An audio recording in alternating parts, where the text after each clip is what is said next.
Hello, everyone. Welcome to day 2 operations of Prep for Wave Week, operating within your business. So you may be like, but what does sustainability have to do with operating your business?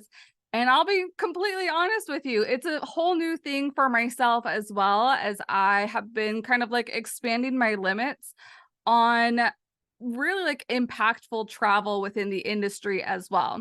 So I brought in someone who I know knows this way better than I do to come and speak to us and have this conversation to talk about sustainable travel. And if that is one of your big values within your travel business, how you can really incorporate that into wave season as you're planning different trips as the 2024 wave season starts. So without further ado, welcome Harry Alvarez from Offbeat Travel.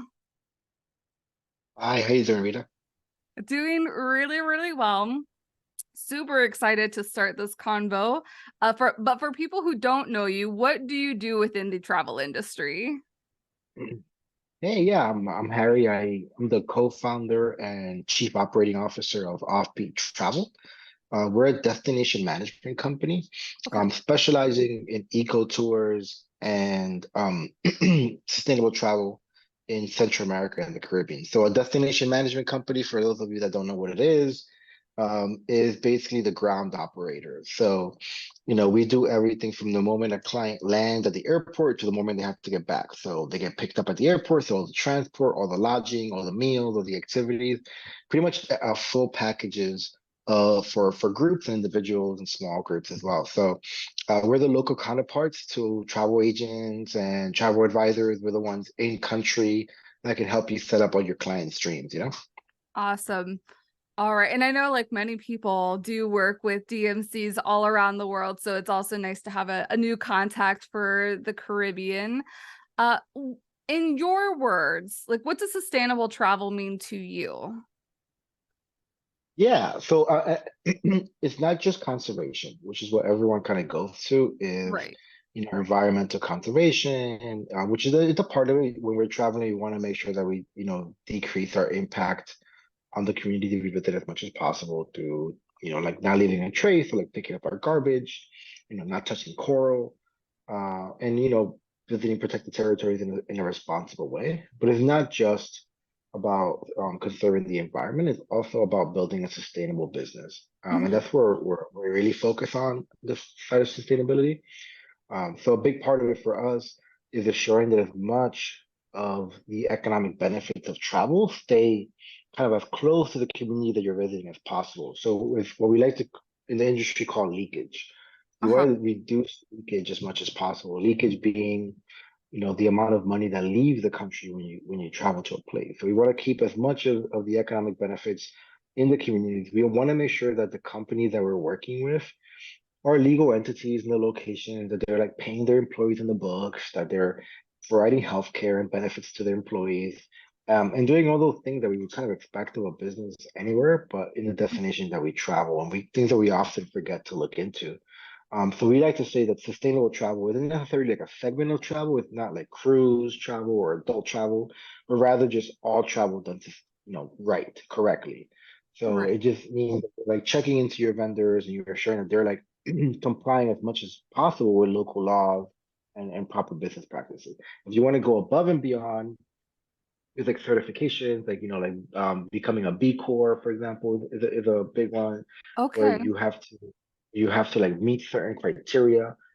B Corp is a really interesting one because they require basically it's like a social enterprise. They require a certain amount of your income to go toward projects in the communities or and that kind of stuff. So when I think about sustainable travel, I think about obviously the environment, but then also about how to set up your business in a way that's impacting the communities that we're visiting in a Right. positive way, and we're creating a two-way street there. Right. Yeah, that's interesting about the B Corps. I hadn't heard about that before. So when advisors are specifically vetting for other DMCs around the world, is that like a certification that they can look for? Yeah, there's that one. This Travel Life is another one. Okay. There's a couple different certifications you can look for. But what I really recommend aside from just looking for the certification, which are great, like B Corp, Travel Life. There's a few other ones. The Sustainable Travel International, which has a very unfortunate acronym, STI.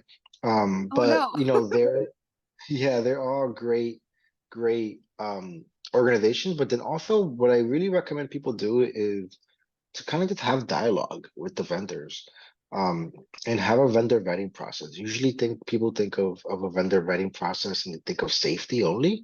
Right. Obviously, we want to vet for safety, which is another part of sustainable travel, making sure that like the vendors that we're using have the proper insurance to run the operations that they're running, that they have the licensing to run those operations. Um, so when we're doing that vendor vetting, we can also ask questions about sustainability. So, do you hire your employees on the books? Do Hmm. you provide them health care? How much vacation do you provide? Obviously, this gets a little onerous when you're kind of smaller and trying to work with a lot of vendors. But as you get bigger, it's really important questions to ask or partner with someone that you know is asking them, like a DMC that you know is, really checking into their vendors and seeing how their operations are. Hmm. And it doesn't mean that we won't use a vendor just because, for example, they don't have the right liability insurance. No, it's just good to know. And I've had vendors, I've got one horseback riding vendor, for example, in Samana in the Dominican Republic, that 6 years ago she didn't have insurance, and we helped her. We were like, hey, like, would you like to get that? And helped her kind of get to a level where she had an established business, and now she gets more customers as a result. So it's also about being willing to like have those conversations with vendors and support them so that we can bring the entire industry up. It's not about competing, it's not about like being better than anybody else. Like, how do we make the entire industry better? Right. Right. And what are some of those? Because when you had presented, I believe it was when I heard you at Latino World Travelers about the different leaks, I thought like that was Yeah, critically important for anybody in the travel industry to be aware of. And I know on the travel advisor side, it's not something that's usually talked about. Like we hear a lot of things from the big tour companies rather than like the local tourism companies and the local DMCs. So can you tell us a little bit more about those leaks and yeah. why we should be aware of them and kind of like how to minimize the leaks? Yeah, so that's a good, a really good question. So leakage is, so one, really big one, I think when you're picking your lodging, picking whether you're picking an international brand that is not locally owned and operated versus like a local shop. And it doesn't mean you have to sacrifice quality. Hmm. There's different levels of things. So when it comes to lodging, obviously some of the more international brands, um, maybe abroad, maybe foreign companies, but some of them are franchises and they're owned by locals, and that's okay. But also trying to find places that are owned by locals. So and also where you do your booking. So let's say you use an OTA, like an online travel agency. A lot of the times those OTAs will you'll pay for the hotel, but Hmm. they give a different price to the local operator, obviously. And there's like a lot of it that stays back home, back in the US or back in the home territory. So it's just getting as close to the supply chain as possible. So going directly to the hotel, skipping over some of those places, which will also save you money, but then also make sure that the money gets into the hands of the people who are from the places. Hmm. Same thing when you're traveling and you're looking at like whether you are what you're gonna eat or what kind of fruits you're gonna buy. So, when you're in the Dominican Republic, you look for the mango, look for the passion fruit, but don't eat the apples because the apples are just imported from New York or from Massachusetts. So, that leaks out rather than going to the local fruit production. Same thing when you're like, getting your cup of coffee, actually Starbucks is a franchise, but like maybe go to Santo Domingo Coffee instead of Starbucks because you can go to a Starbucks anywhere. Hmm. But in the Dominican Republic, they have Café Santo Domingo, and it's a local brand, and you're like supporting a local business. So it's about doing this little tiny thing that makes the world of difference and really support the local economy. It's all about Hmm. how can you get as close as possible in the supply chain to the person who's providing that service. So when it comes to destination management companies, ask if they're locally owned and operated. Some of them are conglomerates. They're global conglomerates that have offices in Australia or New York or whatever, but they're not actually in the country. So ask them like, hey, are you in the Dominican Republic? Are you in Costa Rica? Are you in Peru? Do you have an office there? Are your staff from there? Another way that leakage happens too is when we have foreign folks lead trips in, because like, let's say you have someone from the US being your guide in Costa Rica. So like that Right. wage is leaking out of the country. So hire a local guide, hire a local company. So to lead that experience, and that money also stays in the country. There's a ton of ways. International restaurant chains as well. So avoiding like Popeyes and and McDonald's when you're traveling and that kind of stuff. Right. But the big one, obviously, the big expense when you're traveling, aside from airlines, and airlines are rarely locally owned and operated, Hmm. is your lodging. So really looking at your lodging and being really specific, like, oh, I'm gonna choose this property because it's luxurious, or because it's an eco lodge, and I want to be involved with nature, but it also has like local owners, and they hire their staff property and that kind of stuff. Okay, I love that all. Because I feel like I'm sometimes like a geek for knowledge. So Yeah. for like those, because I feel like it's normal for us to figure out what the currency of a country is, what's the typical things to purchase and all things like that. But especially when you were talking about simple things like the fruit, when you're in the Dominican Republic, eat a mango and not maybe an apple. Like, are there resources that are out there for specifically like travel professionals or just in general to find out more of this information that they not only are aware of, but they can spread to their clients too? Yeah, I mean, locally there's a lot of stuff. So, Hmm. when you travel to a location, try to like reach out, like not reach out, but like just look at the Ministry of Tourism in a lot of the countries. Like, for Mm. example, Discover Puerto Rico is it's the DMO out of Puerto Rico, and they have tons of great guides. They have, LGBTQ plus guide to Puerto Rico where you can find out like the spots that are good and safe, and you're gonna be in a community, a like community. So like the DMOs are really good. Sometimes it's a private company like Discover Puerto Rico. In the case of the Dominican Republic, it's the Ministry of Tourism. Um, it's always a good resource. Other places are, like some of these certifying agencies like I was talking to you about before. Hmm. Googling is tough. I would have wait sometimes that you'll find some, I'll give you an example. I was looking for an airboat tour in New Orleans here for a client recently, Hmm. which is where I am right now. And the what came up on Google was actually a reseller, and on the website it said, "Don't go to the site unless you book with us first." But of course, I went to the site first, and I met the actual people. Like, yeah, that's just a reseller that's selling our tours, reselling our tours. But you would never know unless you actually went to the location and called the local number. And then Hmm. they obviously add a markup and all that kind of stuff. Right. So it's just about being a little savvy. A big one is just getting on the phone. If we're so averse to calling these days, but like Yep. actually calling the hotel and asking questions, um, calling the local operators, they're usually more than happy to like provide tips and tricks and that kind of stuff. So like DMOs, calling vendors, some of these like it's like Travel Life, B Corp, some of these like kind of like conglomerates are a good source of information as well. Okay. We're part of the Cornerstone Safety Group, which is a group of like different, travel providers, and they also like hold webinars and that kind of stuff, which is another good resource. But it's a lot of stuff you can find out there. Okay. Okay, cool. So really it's going with a ministry of tourism is probably like the first step. Because would you say that a lot of DMCs are either connected or registered with the ministry? Ideally, yeah. Yeah, Okay. yes.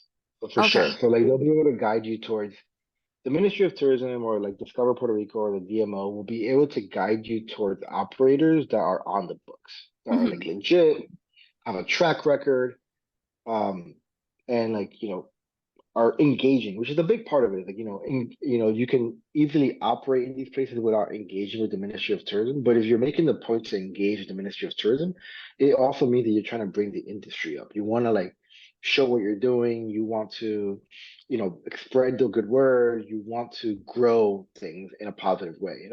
Right.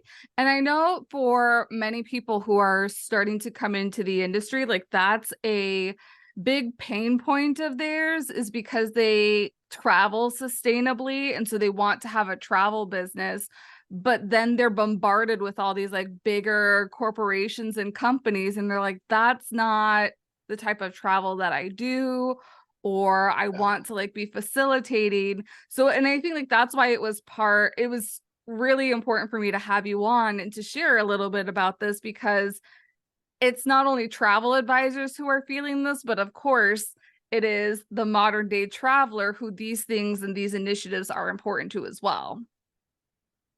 Yeah, and it's looking at the properties and like, checking their website really carefully and checking to see like what are they doing? It's like some really, I mean, as a travel advisor, some simple questions like to ask our hotel, like, what do you do with your garbage? Like where does it go?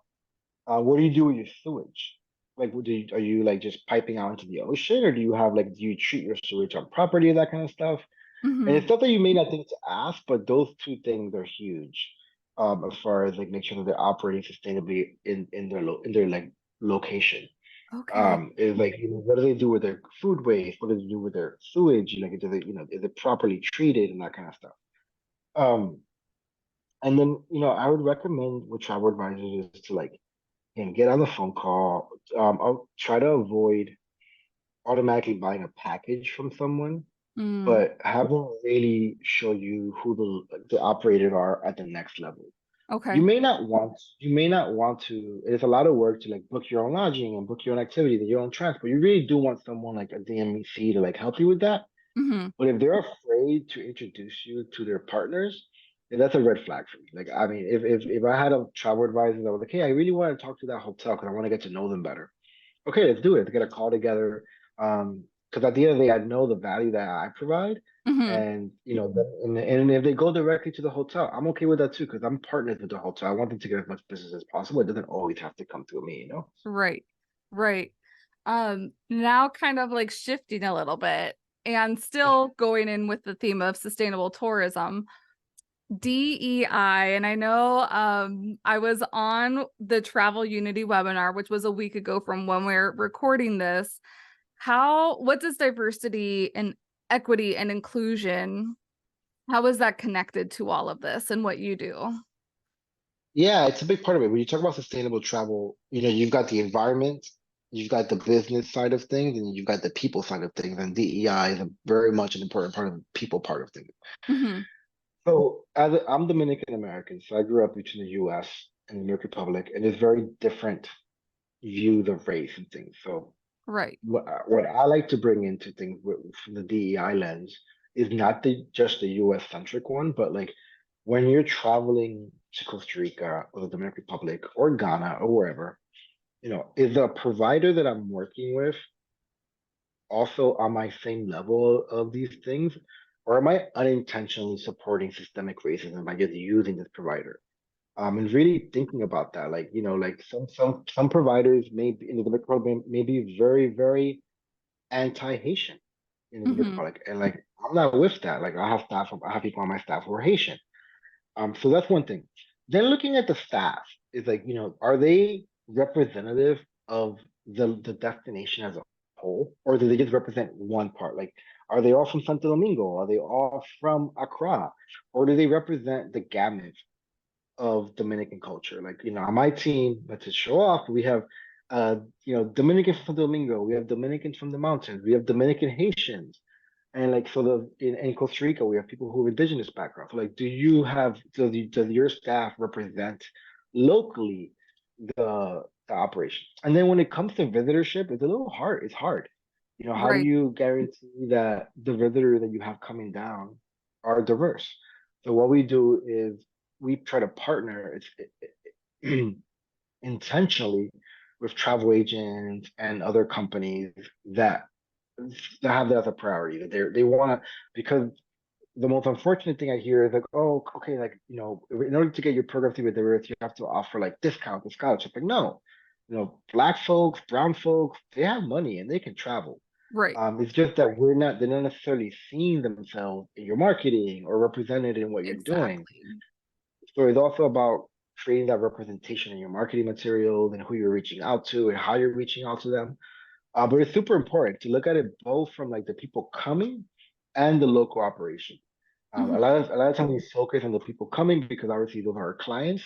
So how do we make them comfortable? How do we make sure that a person of color, or like let's say someone who's LGBTQ, will be very safe in Puerto Rico and having that conversation, but they may not be safe in Ghana because of the reality of the laws there, and having those honest conversations with them. Mhm. Then also focusing on locally, how do you empower your team to push those boundaries? So we had a group, we do a lot of community service trips, and we had a group of I all love women that. coming to the DR to do a service project. And the community was like, no, no, these girls can't do this. No, no, no. Like they're like taking the shovels away from them. And I was like, no, like they can do this. You're not being Right. machista. And they did, and they killed it. And now the community only wants groups of women because they say the women work harder than the men. So it's like also like making an effort to lean into those uncomfortable moments. I And that's love where that. coming that's where having local is important. It is very hard for you to do that as an expat in a place. It's much easier to do it if you're from that place and you have a shared reality with those people, you know? Right. And it's interesting that you bring up the nuance, I guess, with the Dominican Republic specifically, because I had a conversation a couple months ago with a travel advisor of Haitian descent who had said that he didn't really want to sell Dominican Republic at all because Yeah. of the racist background that some of the operators can have. So it's just refreshing to know that people are aware of that and are actively making changes and differences within what they can do. And I feel like the more that we're able to talk about this, the more that people are one Yeah. aware of this, and then people can start adjusting their operational practices to this too. Yeah, and I don't blame them. Like the reality is that the anti-Haitianism is real in the Dominican Republic, and due to like a crazy history. Hmm. But yeah, there are also a lot of Dominicans who are very welcoming of Haitians, and it's not like a one size fits all. Hmm. But it's about having those conversations with the client, explaining the situation, and then making an effort on your end to make the situation as comfortable for them as possible, Right. and being aware of it. So, like, I put my team through DEI training every year. We're always having professional development about a wide variety of things I to love keep that. everyone up to date on these things. That is incredible. Now, something that I had read on your bio is that you do a lot of student trips.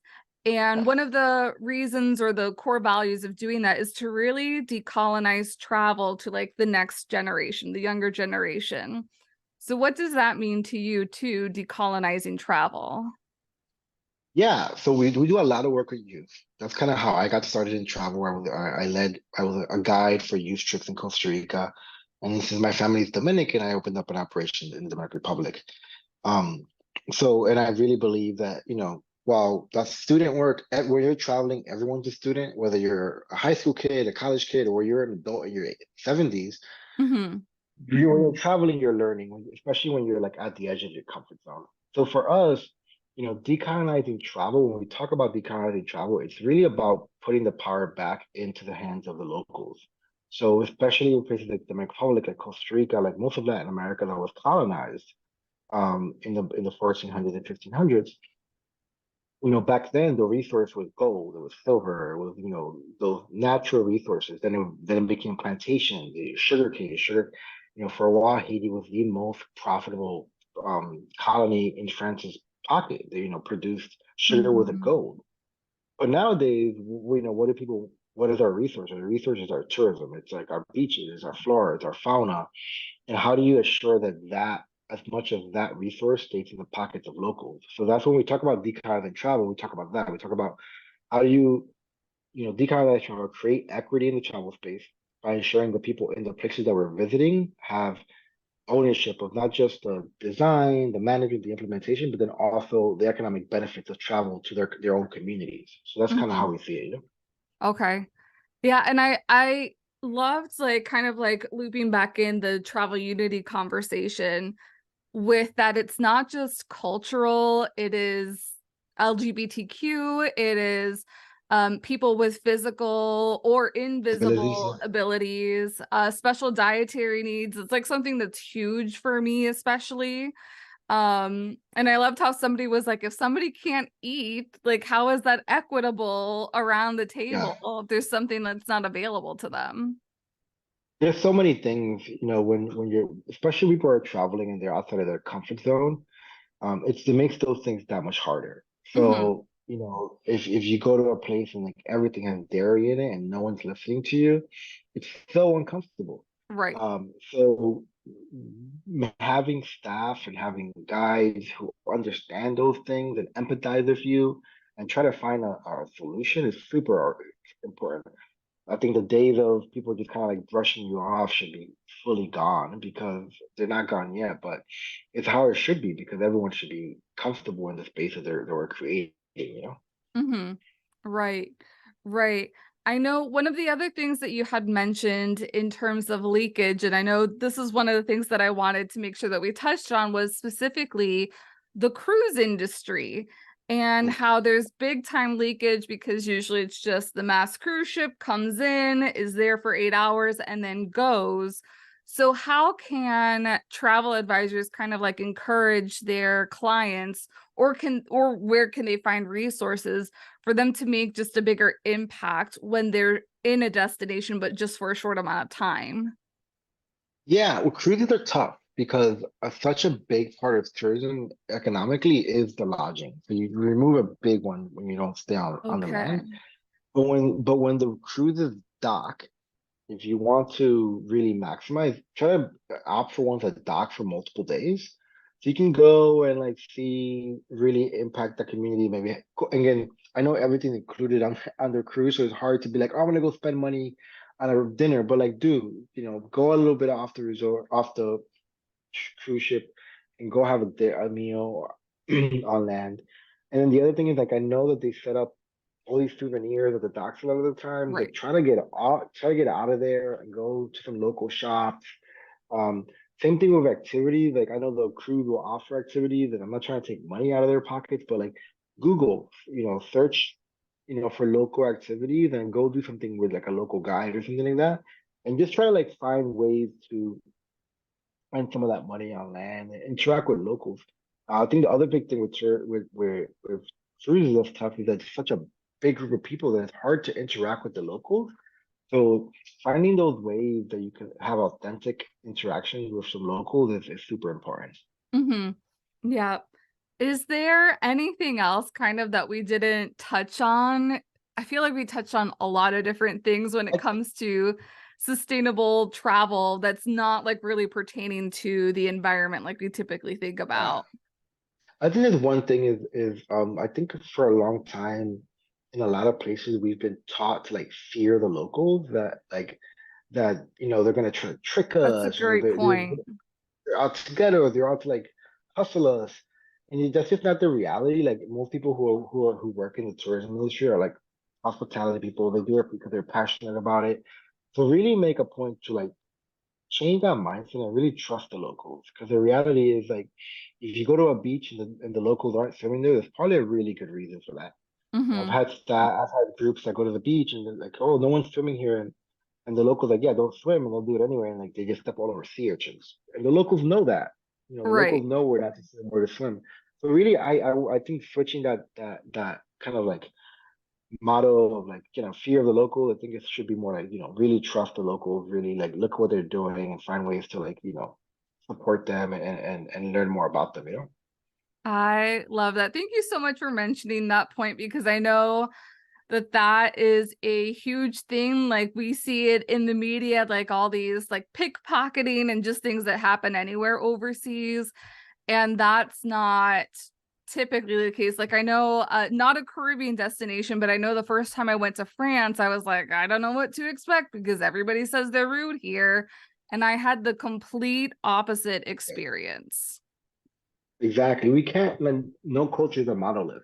You Hmm. can't say like all French people are rude. Come on, that's just not going to be the truth. Right. But really find, really change your mindset around that. I think that's a big barrier that people have, and it's a big thing that's almost been created to keep you within the four walls of a resort or to keep you within a safe space. And granted, when you're traveling to like a big city, like you're traveling to any big city, if you travel to New York, there's places that you probably shouldn't go because they're just, Right. they're sketchy. But usually you know that. And again, if you listen to the locals, they'll never send you to those places. Right. Right.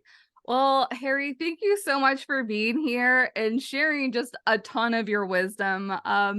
I hope that so many travel advisors have had like expansion happen today, because I am still like in the learning process with all the sustainability efforts.